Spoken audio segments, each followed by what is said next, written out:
자, 3, 4차 방정식은 우리가 기본적으로 자, 고차 방정식으로 얘기를 하는데 3차랑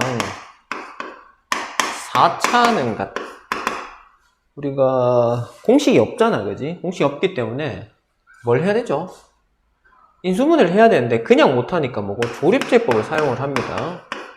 조립제법을 사용을 해서 뭐고 차수를 떨어뜨려요. 3차는 1차와 2차, 4차는 1차와 3차로 인수분해를 합니다. 한 번을 하게 되면 3차는 그 이후에 남은 2차식을 가지고 근해공식을 쓰든 뭐 인수분해를 하든 하면 되는데 4차는 여전히 3차를 포함을 하고 있기 때문에 이게 여전히 해결 안 돼. 그래서 조립제법을 한 번 더 해주기만 하면 됩니다. 그러면 1차, 1차, 2차 이렇게 세 덩어리로 인수분해가 되고 그 다음 남은 2차식을 마찬가지로 근해공식을 넣던 인수분해를 하던 그렇게 해가지고 근을 끝까지 찾아주시면 돼요.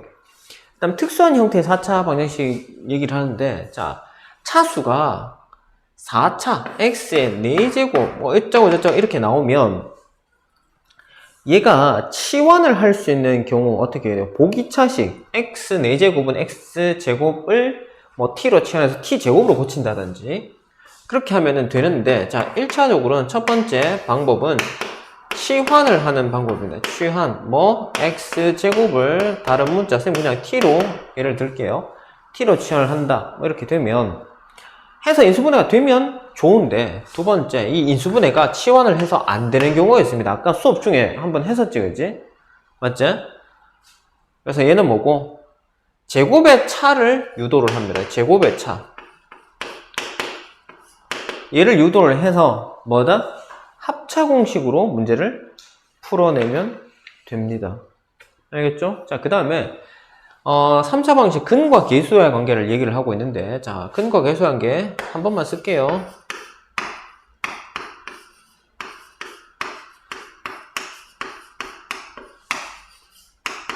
자, A, B, C, D로 계수를 이렇게 표현했을 때 세 근이 알파와 베타와 감마라고 합시다.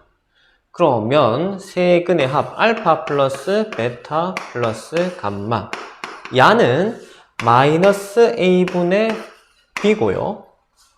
알파 베타 베타 감마 감마 알파는 A분의 C 그 다음에 알파 베타 감마 세 개의 곱은 마이너스 A분의 D입니다. 됐죠? 됐나요? 자, 그 다음에 근과 계수와의 관계를 아니까 이거 가지고 역으로 찾아낼 수도 있어요. 세 근의 합, 두 근의 곱의 합, 그 다음에 세 근의 곱 이걸 다 안다면 x 세제곱 마이너스 알파 플러스 베타 플러스 감마 x 제곱 더하기 알파 베타 더하기 베타 감마 더하기 감마 알파 x 그 다음에 뭐고 마이너스 알파 베타 감마는 0 이렇게 합니다. 자, 보세요. 우리가 부호가 바뀌는 것들이 있지. 여기 알파 베타로 마이너스 달잖아. 마이너스 달고 안 달렸죠? 그냥 안 가고 마이너스 달렸잖아. 마이너스 따라주면 됩니다. 알겠죠? 그래서 부호 헷갈리지 말고 그 다음에 켤레근 얘기를 하고 있는데요. 켤레근 자 켤레근이 나오는 이유가 뭐라 그랬죠? 얘가 왜 켤레근이 나오죠? 대답할 수 있는 사람 대답을 해라. 자, 켤레근이 왜 나오죠? 그렇지. 근해공식을 사용하기 때문에 그렇다. 근해공식을 사용을 하게 되면 쌤 그러면 근해공식 2차식 아니지 아까도 얘기했죠. 3차식일 때 조립제법을 해서 1차식과 2차식으로 나눴을 때 여기 2차식을 인수분해가 안 되는 형태일 때 근해공식을 사용을 할 거단 말이지. 거기서 나오는 근이 뭐 A 플러스 루트 b라면 또 다른 한거는 a 마이너스 루트 b 이런 식으로 나온단 말이에요. 알겠죠? 그래서 켤레근. 그래서 우리가 근의 형태가 한 개 이렇게 나왔다 그러면 항상 그거의 세트, 이 녀석이 또 다른 하나의 근이 되는 겁니다. 허수일 때도 마찬가지예요. 허근 나오는 것도 뭐다? 근의 공식을 넣었기 때문에 허근이 나오는 겁니다. 2a분의 마이너스 b 뿔마 루트 b제곱 마이너스 4ac 했을 때 그 루트 내부 판별식이 음수일 때 허근이 나오는 거잖아요. 그지? 그래서 자, 근의 공식에 의해서 나오는 두 가지 형태. 그래서 얘가 주어진다면 얘가 따라오는 거고 얘가 주어지면 얘가 따라오는 겁니다. 됐죠? 그 다음에 x세제곱은 1 이거도 우리가 x세제곱은 마이너스 1하고 x세제곱은 1하고 두 가지 비슷하면서도 다른 부분이 있기 때문에 이걸 외우면 헷갈린다고 그랬습니다. 더 헷갈려요. 그래서 쌤이 외우지 마라 그랬지, 그치? 자, 이 녀석이 한 허근을 오메가라고 하면 근이니까 뭐다? 대입을 하라고 그러면 오메가 세제곱은 1이 될 거 아닙니까? 그죠? 1 넘어갑시다. 오메가 세제곱 마이너스 1은 0이 되고요. 자, 오메가 마이너스 1로 인수분해하면 오메가 제곱 더하기 오메가 더하기 1 이렇게 됩니다. 자, 요 녀석의 한 허근이 오메가니까 또 다른 한근은 오메가 바일 거예요. 켤레 수잖아. 그지? 그래서 아까도 얘기했지만 켤레근 나온단 말이에요. 그럼 두 근의 합 마이너스 a분의 b니까 오메가 더하기 오메가 반은 마이너스 1. 두 근의 곱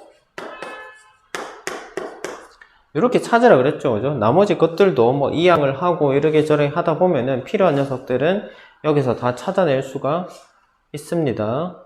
알겠죠? 그러니까 이거를 무턱대고 외우려 하지 말고 근과 계수와의 관계를 이용을 해서 찾아주시면 되겠습니다. 됐나요? 됐죠? 자, 누가 들어왔나? 보자. 누구냐? 쌤, 잘못 눌렀어요. 아! 들어온 게 아니었어. 이런. 네. 알았어. 자, 그 다음에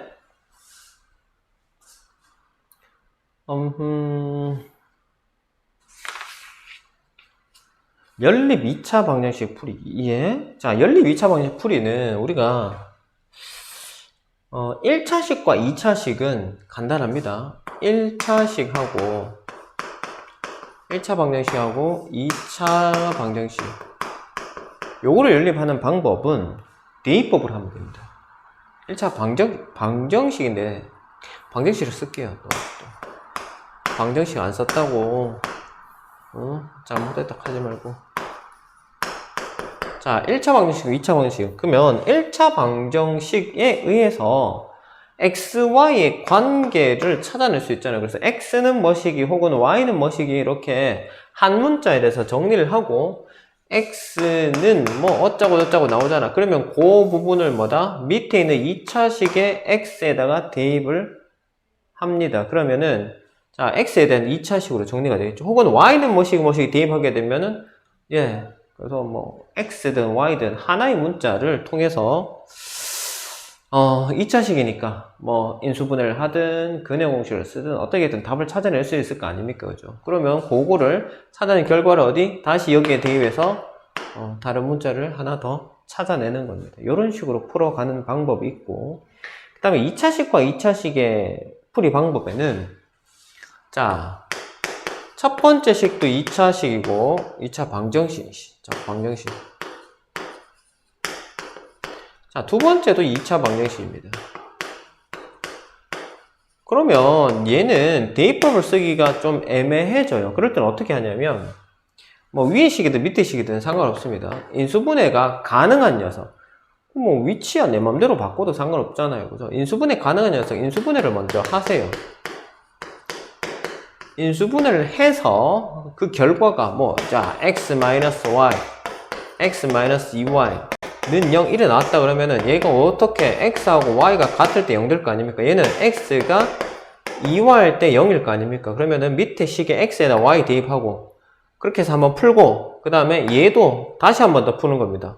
x에다 2와를 대입해서 여기다가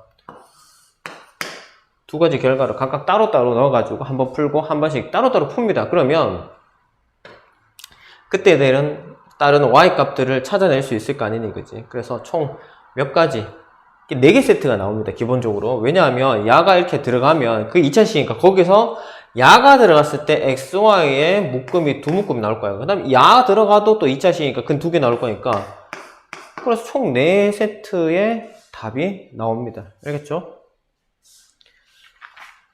자, 그 다음에 개념 정리만 빠르게 할 거니까 다음 개념으로 넘어갈게요. 자, 그 다음에 부등식. 1차 부등식은 진짜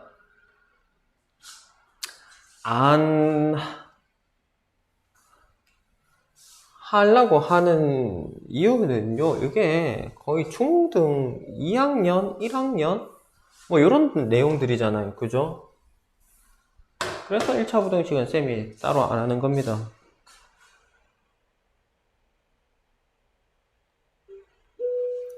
자, 그래서 자, 유리 왔는데, 유리야, 쌤이 지금 오늘 내용은 지금 녹화를 하고 있고 앞에 지금 3, 4차에 대한 내용들은 가볍게 정리를 했었습니다.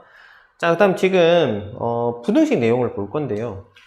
자, 부등식은 우리가 중등 때 2항을 배우는 게 언제냐 하면 중1 때 배우거든요. 등식의 성질, 좌변, 우변, 양변에 똑같은 수를 더하거나 빼거나 곱하거나 나누어도 식은 변하지 않는다. 그 다음에 이제 우리가 배우는 게 2학년 때인가 부등식을 배우잖아요, 그죠? 1학년 때도 부등식을 하기는 하는데, 아무튼 부등식 성질이 어떻게 되노? 똑같습니다. 거의 비슷해요. 양변에 같은 수를 더하거나 빼거나 곱하거나 나누어도 식은 변하지 않는다. 부등 방향 변하지 않는다. 단 음수로 곱했을 때와 나누었을 때만 부등 방향이 반대로 바뀐다. 자, 나눌 때는 당연히 등식이든 부등식이든 0으로 나눌 수는 없습니다. 그거는 체크를 하시고, 그 다음에 연립부등식. 자, 연립부등식은 말 그대로 우리가 방정식에서도 그렇잖아. 방정식에서 연립방정식 하면, 자, 여러 가지의 해들이 있습니다. 하나의 식에 의해서 해가 여러 개가 있단 말이야. 근데 또 다른 한 식을 갖고 와가지고 해를 구하다가 보니까 위에 식에도 되고 밑에 식에도 되는 거를 연립방정식의 해라고 얘기를 해요. 그럼 부등식도 똑같단 말이야. 자, 첫 번째 부등식 나온 거에 영역을 구해요. 자, 만약에 뭐 알파가 나왔어. 그러면 x가 알파보다 크다라고 하게 되면 이렇게 나올 거 아닙니까? x가 알파보다 크다. 요걸 그림으로 나타내면 해구간이 이렇게 된단 말이야. 근데 또 다른 하나의 부등식을 풀어서 봤더니 베타보다 작다 이렇게 됐어요. x는 베타보다 작다. 그럼 이 녀석의 연립부등식 해는 뭐가 되냐면 알파에서 베타 요 부분이 선이 두 번 지나가잖아. 공통 영역인 겁니다. 그래서 요게 연립부등식의 해가 되는 겁니다. 간단하잖아요. 그럼 이게 이제 차수가 크냐 작으냐의 문제지 기본적으로 해야 되는 개념 자체는 얘라고. 내가 x의 범위를 한번 구하고 또 다른 x의 범위를 찾았어. 그게 안 겹치면 해가 없는 거고, 알겠지? 겹치면 그 겹치는 부분만큼이 뭐다? 연립부등식의 해가 되는 거라고. 알겠죠? 그래서 얘는 방향만 잡으면 됩니다. 크다? 크다면 오른쪽. 작다? 작다면 왼쪽. 됐죠? 그래서 1차 부등식은 책에도 보면 이게 한 페이지밖에 정리가 안 돼 있죠, 개념이. 워낙 쉬운 개념이고 우리 중독 때 다 했던 부분이기 때문에. 그럼 이제 2차 부등식으로 넘어오면 어떻게 될 거냐? 2차 부등식. 자, 이거 수업 중에 계속 쌤이 반복하고 자주 틀리는 부분, 잘 틀릴 수 있는 부분, 헷갈릴 수 있는 부분을 질문을 하는데 질문할 때마다 지금 걸려드는 학생이 몇몇 있죠, 그죠? 내가 누군지는 이름은 안 밝힐게. 스스로는 알지, 누군지. 자, 그래서 우리가 부등식이 2차식이든 뭐든 1차식이든 기본적인 개념 자체는 똑같다고. 우리가 연립부등식이다 보고, 뭐 2개의 2차식에서 만약에 2에서 5 사이 나왔고, 응? 그 다음에 3에서 8 사이에다 칩시다. 그럼 어떻게 되노? 2에서 5 사이, 3에서 8 사이. 이렇게 잡고, 이렇게 잡으면, 여기 2개 들어가잖아. 그러면 3에서 5 사이, 얘 끝입니다, 이게. 이거 왜 고민할 게 있노? 그러면, 쌤, 1에 쉬운 문제 어딨어요? 이걸 못 구한다고? 2차 부등식, 각각의 2차 부등식의 결과를 보고 찾으면 되잖아요. 그러면 얘가 문제가 나왔다. 뭐, A에 x-2, x-5. A 쓰지 말자. 최고차가 1이라고 가정하고.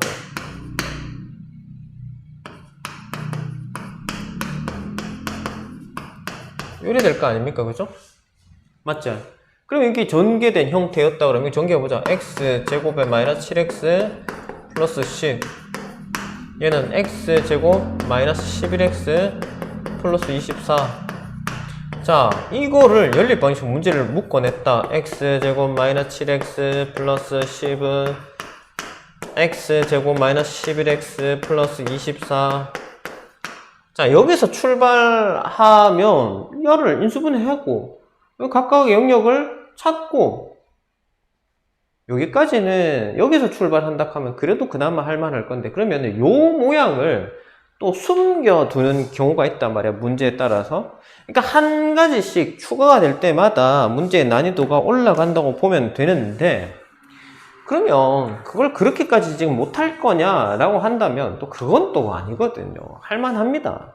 그러니까 니들이 문제를 보는 눈이 조금 없어가지고 그런 거지, 알고 보면, 까놓고 보면 별거 아닌 거야. 각각은 다 개념, 아는 개념이야. 전부 다 하나하나 까놓고 보면. 그러니까 제발 문제 풀 때 부담을 갖지 말고, 아, 얘는 이렇게 풀면 되는구나. 우리가 지난번에 배운 게 그건데 이거 쓰면 되겠네. 뭐 어렵지 않네. 한 개씩 그냥 아는 만큼만 하세요. 그러면 의외로 쉽게 해결되는 문제들이 상당히 많습니다. 자, 2차 부등식 해와 2차 함수 그래프 관계. 자, 이거는 그림 하나로 설명이 된다 그랬죠? 그죠? 자, 선생님이 항상 2차 함수 할 때도, 2차 방정식 할 때도, 2차 부등식 할 때도 그림 하나 그려놓고 얘기를 하는데, 자, 요 교점 찾는 거, 요게 뭐라 그랬지? 2차 방정식을 푸는 거랬다. 알파, 베타가 근이고요.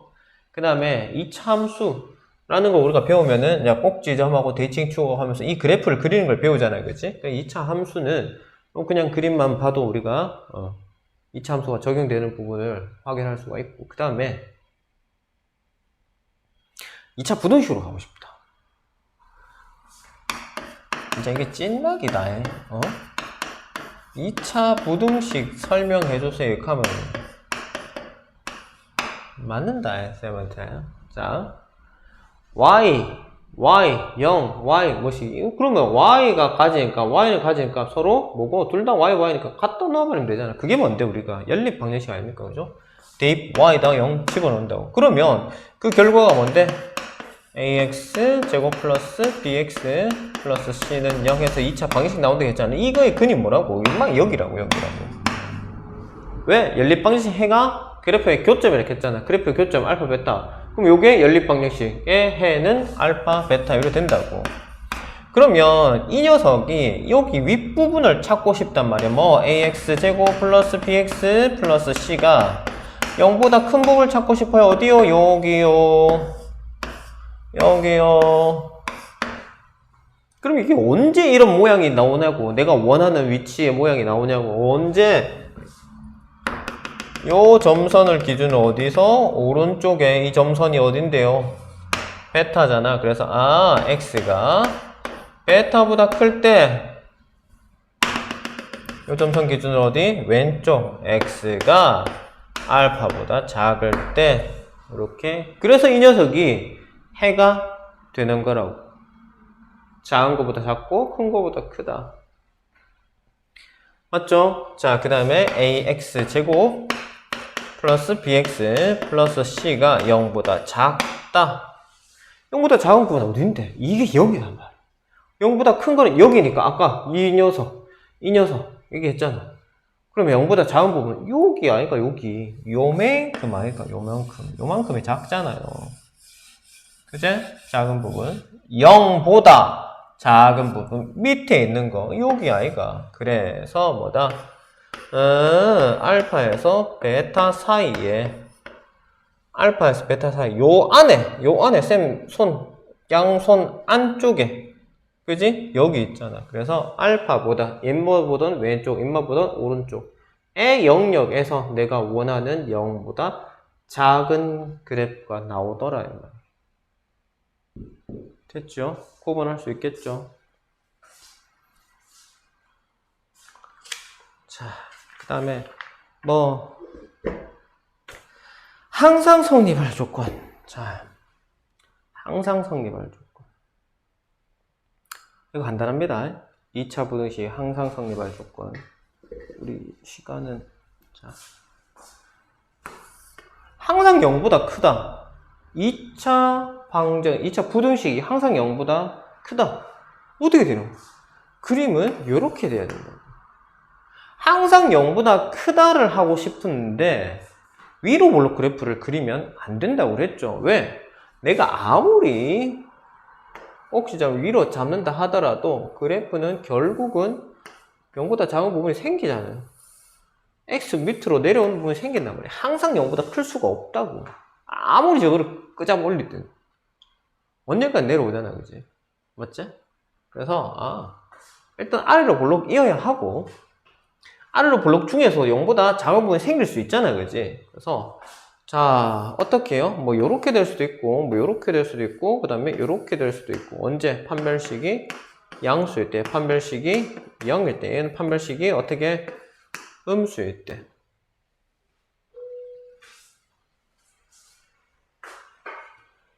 뭐지? 왜 손 들어? 뭐? 질문 있어? 아니, 이거 안 없어져요.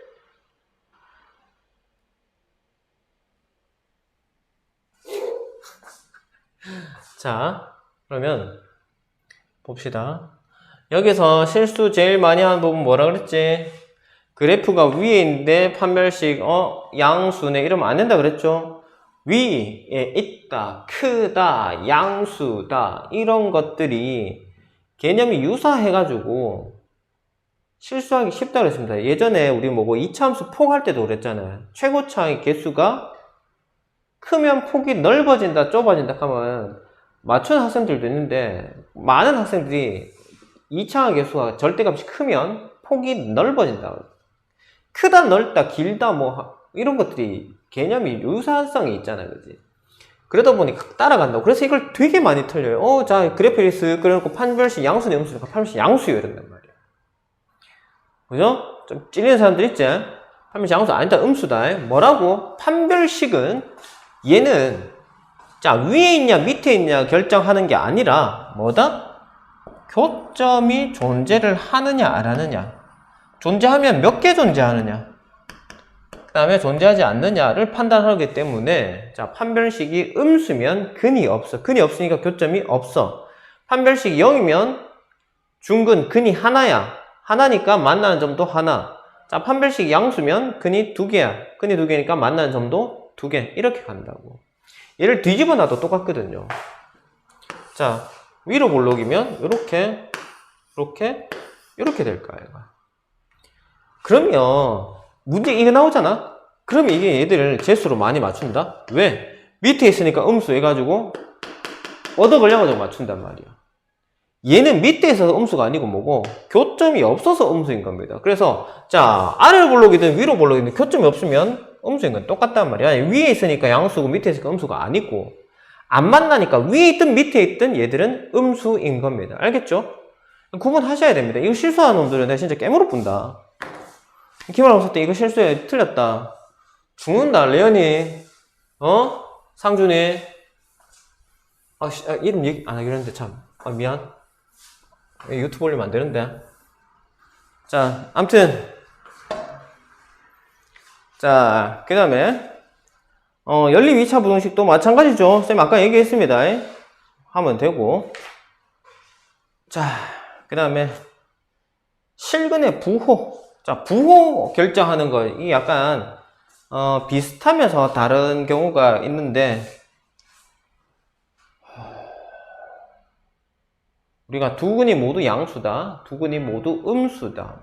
그 다음에 두 근의 부호가 다르다. 요거를 판단하는 거는 근과 계수와의 관계를 이용하라 그랬죠. 알파 플러스 베타.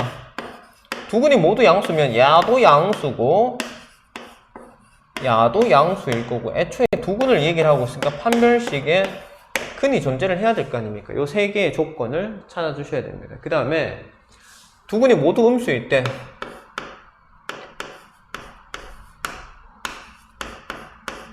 합이 음수고요.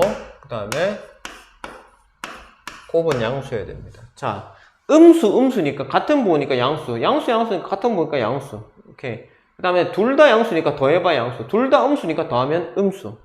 근의 존재 여부를 판별식으로 확인한 뒤에 얘들이 내려오는 겁니다. 알겠죠? 자, 그 다음에 두 근의 부호가 다르다. 우리가 그림으로 그리면 어떻게 되니? 뭐 이렇게 되는 상황 아이가 알파하고 베타 여기 0이잖아. 그럼 원점일 때 함수값이 뭐다? 음수.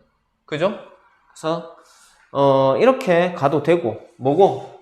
두 근의 부호가 다르니까 제일 우리가 쉽게 이해하는 거 뭐 있노?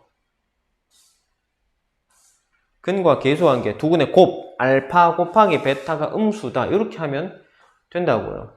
알겠습니까? 됐나요? 자, 그 다음에 어떤 P 값에 대해서 두 근이 모두 P보다 크다라고 하면, 그림으로 나타내면은 P 잡으면 이런 상황이잖아. 알파와 베타라는 값이 두 근이 P라는 녀석보다 크다. 자, 첫 번째 뭐라 그랬지? 판별식이 0보다 크거나 같아서 근이 존재를 해야 되고, 두 번째 어떻게 되노? FP의 값이 0보다 커야 됩니다. 자, P일 때 함수 그래프 요 위에서 만날 거니까, 그지? 여기 위에서 만날 거니까 양수여야 됩니다. 여기가 0이니까 0보다 위에서 만나잖아요. 그 다음 마지막으로 하나 체크를 해야 되는 부분이 뭐라 했지? 대칭축의 위치.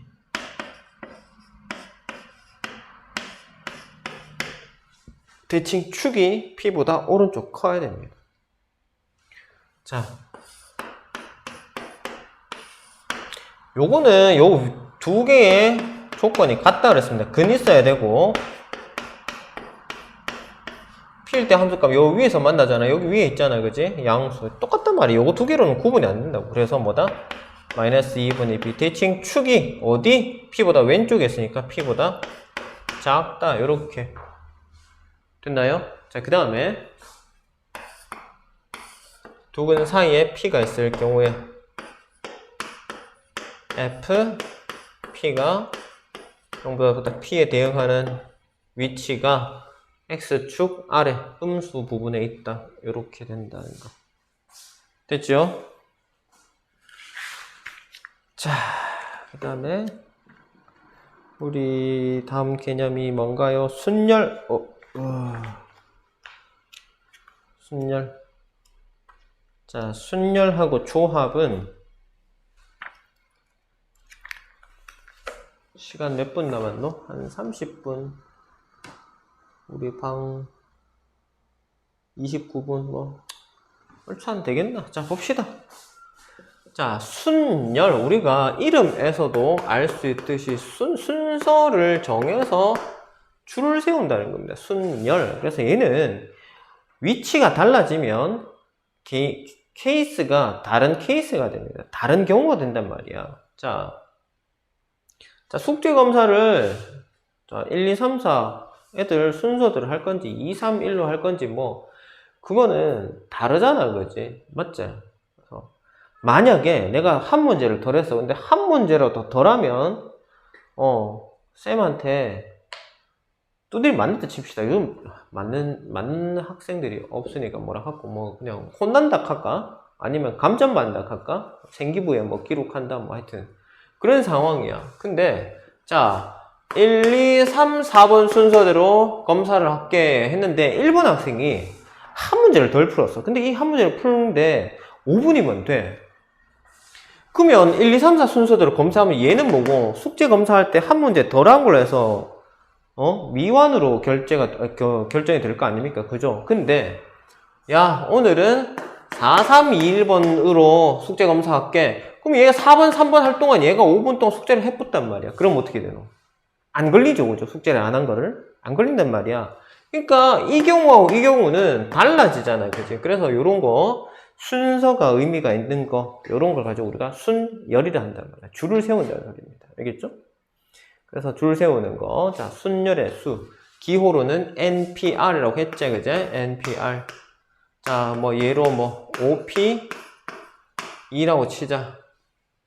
OP2라고 칩시다. 그러면 5명 중에 2명을 선택해서 줄 세우는 방법. 이렇게 이해를 하시면 되겠죠. 그래서 이 계산하는 방법은 5 곱하기 4. 자, 5에서 출발해서 몇 번? 2번. 순서대로 수를 떨어뜨려 갑니다. 한 개씩. 그럼 뭐, 10P4라고 칩시다. 그러면 얘는 어떻게 돼요? 10 곱하기 9 곱하기 8 곱하기 7. 10부터 몇 개? 4개. 10, 9, 8, 7. 하나씩 내려가면서 곱하면 된다. 자, 이거를 그러면 n개부터 출발해서 n개를 다 하면은 처음부터 끝까지 한 개씩 다 하다 보면은 1까지 가겠죠. n 곱하기 n-1 곱하기 n-2 해가지고 어디까지? 1까지 곱하는 거. 이거를 우리가 뭐다? 팩토리얼, n 팩토리얼이라고 얘기를 했죠. 그죠? n 팩토리얼. 됐나? 자, 순열의 수 계산 방법, NPR 계산한 방법. 뭐, 이렇게도 하고, 우리가 정석적으로 식으로 쓰면, n-r 팩토리얼, 분의 n 팩토리얼. 이렇게 하시면 되겠다. 됐죠? 그럼 나머지는 이제 문제에 맞게 내가 요거 식을 세워서 풀기만 하면 됩니다. 그러면, 모르겠어요. 모르는 거는 문제 유형은 워낙에 다양하기 때문에 그 유형을 내가 해석을 해서 아, 야는 어떻게 써야 되겠다. 이거는 스스로 판단력을 길러야 되는데 이거 쌤이 어떻게 해줄 수가 없어요. 뭐 이거는 이렇게 풀어라, 저건 저렇게 풀어라.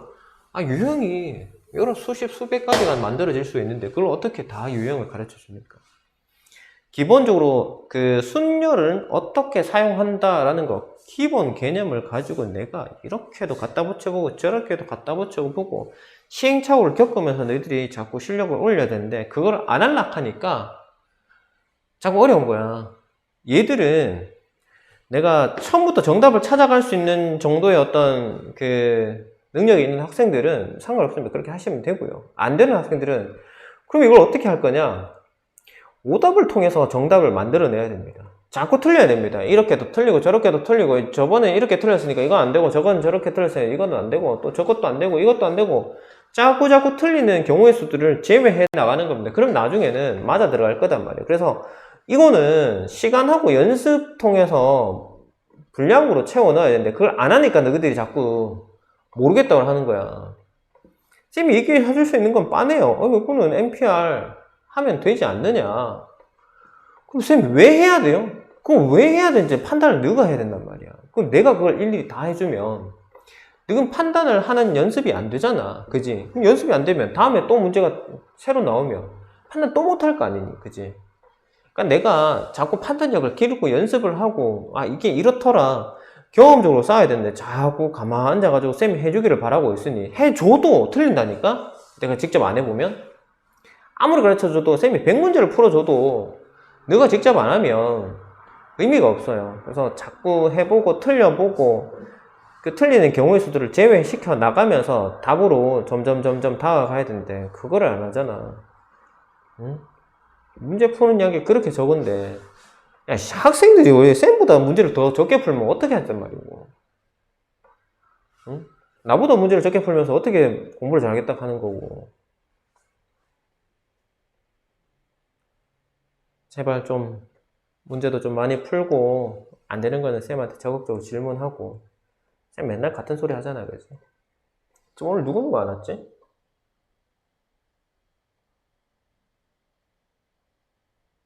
하나, 둘, 셋, 넷. 4명이 맞아, 지금? 아, 레연이하고, 아랑이하고. 레연이 아까 없었구나. 내가 없는데 레연이 불렀네.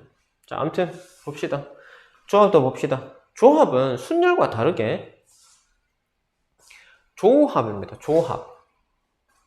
쉽게 얘기해서 팀을 구성한다고 보시면 돼요. 자, 우리 팀에 근영이하고 쌤하고 같은 편 하는 거나 쌤이랑 근영이 같은 편 하는 게 같은 말이니 다른 말이니? 같은 말이죠. 그죠? 팀 구성은 순서가 상관없습니다. 야, 너 우리 팀. 알겠죠?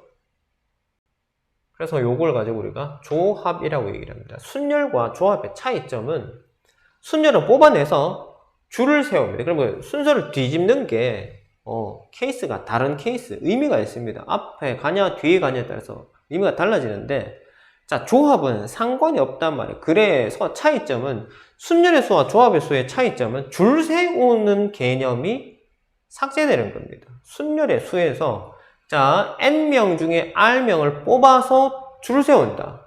뽑아서 줄 세운다잖아요. 그지? 근데 조합은 n명 중에 r명을 뽑는다 해서 끝나는 겁니다. 알겠죠? 그래서 기호로는 ncr로 표현을 하지, 그지? 맞지? 됐죠? 그래서 r팩분의 npr로 되어 있는데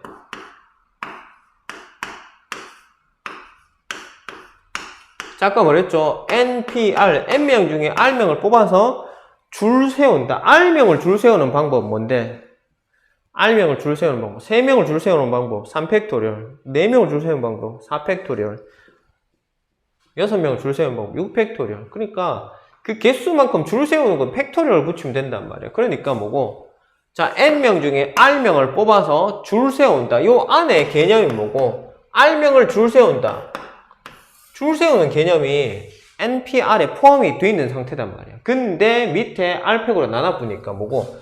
야랑 야가 약분이 되어버린다고. n명 중에 r명을 뽑아서 줄 세운다. 줄 세운 데를 약분하니까 뭐고? 줄을 안 선단 말이야. 그러니까 그걸 조합이라 한다고. 이해됐니? 됐나? 그래서 이거 npr이 n-r 팩토리얼 분의 n 팩토리얼인데 r 팩토리얼 하나 더 붙었잖아. 그지? 됐죠? 그래서 식으로 쓰면 저러하다. 자, 그 다음에 nc0는 1이고 ncn도 1이고 요거 많이 쓰인 거 ncr ncn-r 자, 요거 상당히 많이 쓰이는데 이거 뭐 쉬운 내용이라서 크게 문제가 안 되고 자, ncr 요거 많이들 틀리죠. n-1 cr n-1 cr-1 이거는 쌤도 한 번씩 헷갈린다. 잘 안 써가지고. 근데 문제는 시험에는 그래도 제법 나오는 편입니다. 꽤 나와요. 저거 이용해서 나오는 문제들이 은근슬쩍 많이 나옵니다. 자, 이렇게 기본적인 개념은 이렇게 얘기를 했고 좀 디테일한 부분은 따로 조금 더 니들이 유형을 풀면서 세분화해서 공부를 해야 될 필요가 있기는 합니다. 그래서 오늘은 쌤이 그냥 가볍게 지금 이 단어는 뭐 있었고 이 단어는 뭐 있었고 정말 기본적인 개념들 그냥 가볍게 복습을 한번 했습니다. 왜냐하면 이 기본 내용을 또 까먹어가지고 틀린 학생들이 좀 있어가지고 이것만큼은 꼭 기억을 하셔라 해서 정말 기초 중에 기초들만 정리를 해서 같이 살펴봤고요. 자, 우리 지금 화금토반은 내일 정규 수업 한번 남았고 월수목반은 정규 수업은 이제 마무리가 됐고 일요일날 다 같이 1시에 보강 한번 하고 나면 다음 주는 이제 시험 시간표에 맞춰서 수학 시기 전날 직전 보강으로 다음 주 수업은 대체가 되니까 학교별로 오는 요일들 다 알고 계시죠? 시험 시기 전날은 1시에 오면 됩니다. 알겠죠? 수요일 치는 학생은 화요일날 1시, 목요일날 치는 학생은 수요일날 1시 이런 식으로 기존 시간표와 상관없이 그렇게 오시면 됩니다. 알겠죠? 그래서 자기 시간 다 알고 있지? 한 번만 더 정리를 할까? 우남고는 수요일 1시, 항남고 목요일 1시, 매천고도 수요일 1시 이렇게 오시면 됩니다. 그리고 일요일 날 마찬가지로 1시. 그래서 일요일 날 최종 테스트 다 같이 한번 치고 오답 정리 한번 하고 그 다음에 학교별 보강할 때 그러니까 직전 보강할 때 교과서하고 싹 다 챙겨 오세요. 마지막 최종 점검 할 겁니다. 교과서에서 안 되는 문제들 다른 건 몰라도 교과서 문제만큼은 다 해결해야 됩니다. 왜냐하면 거의 대부분 이제 교과서 바탕으로 7국 지역은 그렇잖아. 교과서 바탕으로 문제 좀 내고 거기서 좀 어려운 문제들은 외부 교재에서 뽑아가지고 만들어내는 경우가 거의 대부분이니 교과서만큼은 하셔야 됩니다. 그래서 다음 주 직전 보강 때는 교과서 안 가주는 사람 없도록 그렇게 합시다. 알겠죠?